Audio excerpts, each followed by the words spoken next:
Amid the coronavirus pandemic, another scare has come to haunt the country.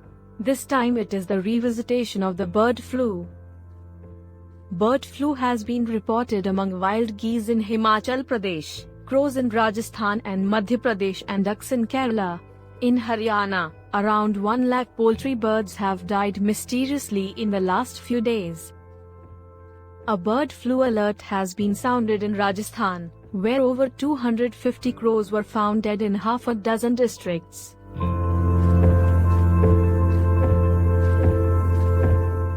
It is a highly contagious viral disease caused by influenza type A viruses, which generally affects poultry birds such as chickens and turkeys. There are many strains of the virus. Some of them are mild and may merely cause a low egg production or other mild symptoms among chickens, while others are severe and lethal.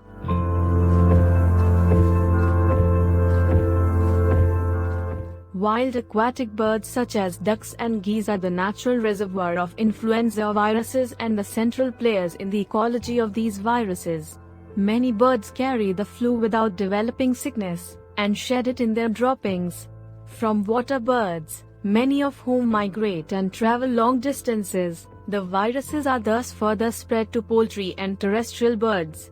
Sometimes, the virus jumps over to mammals such as pigs, horses, cats and dogs.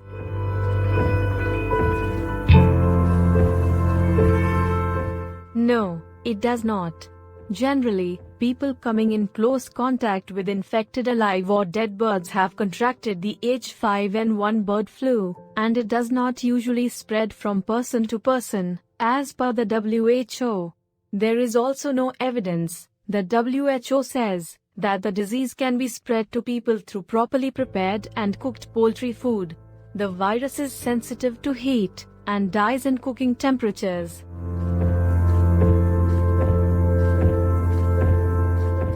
In India, no case of bird flu in humans has been detected so far, according to the Union Health Ministry. Unlike in birds, where it generally infects the gut, the avian influenza attacks the respiratory tract of humans and may cause severe respiratory illnesses such as pneumonia or acute respiratory distress syndrome. Its early symptoms include fever, cough, sore throat, and sometimes abdominal pain and diarrhea. NYOOOZ Desk.